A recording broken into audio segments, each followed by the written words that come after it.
Houston at Minnesota. Minnesota is a 2.5 point home underdog. Sunday night, when we did our show, the line was 3.5. I got a lot of thoughts on this game too, Simon. Oh man, they're trying to make me a sucker. Like, how do I not take Houston now that it's moved under the three? So this is what I'm gonna need to talk to other professionals, because I have this number at three. Value right now is showing on Houston, so I think you're getting a good number at 2.5. But it's like the books are kind of telling you they think this Vikings team is about to go 3-0 to start this year. Like, this is a very telling line, because they know the general public's gonna feel like me. It's like Houston's a better team. They're under a field goal here. We want to take this. But me and you talked about all last season. We did not like backing CJ on the road as a favorite, and it was good for us not to back him on the road as a favorite. So hesitation is warranted here.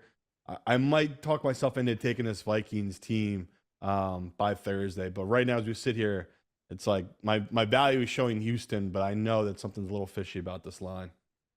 What's interesting about this game is we know Brian Flores, the defensive coordinator for the Vikings, he loves to blitz. Yeah. And like he used stunts, he used extra rushes to get into Brock Purdy's grill, forced 2 interceptions. It was the opposite of what he did the week before, against Daniel Jones.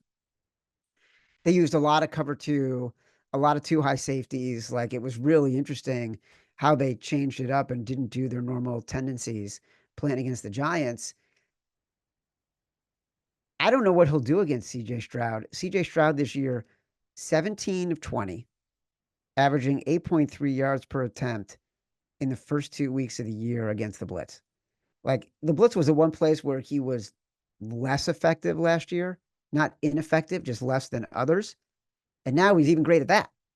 So, like, that makes it really challenging. I get why you've got the Texans rated where they are. We've now been burned by the Vikings Right. in a bad spot.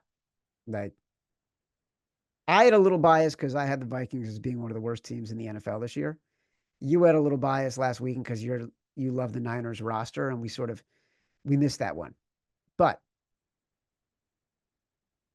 shame, burn me once, shame on you. Burn me twice, shame on us. Will we be shamed? From Evan. Undefeated versus undefeated has happened 3 times, or 22 times the past 20 years in week 3. Dogs are 13-9 against the spread. Home teams are 14-8 against the spread. Home teams overall, 57% against the spread when 2 undefeated teams play the past 20 years.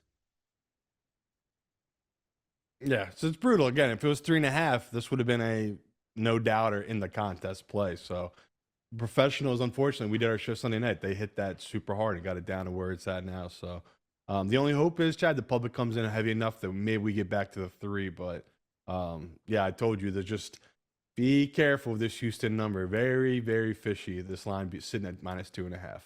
Doesn't it feel like numbers this week, at least, moved much faster than normal? And there have been some really aggressive line moves. Even 15 minutes before we went on the air and we're going through the script, and I'm checking the spreads with Tito to make sure all the graphics are right for the show, I had updated the script at 11 a.m. this morning. We record at 1:30, 2.5 hours later. I'd say half of these numbers had changed, like, and not insignificantly. That's a lot of movement.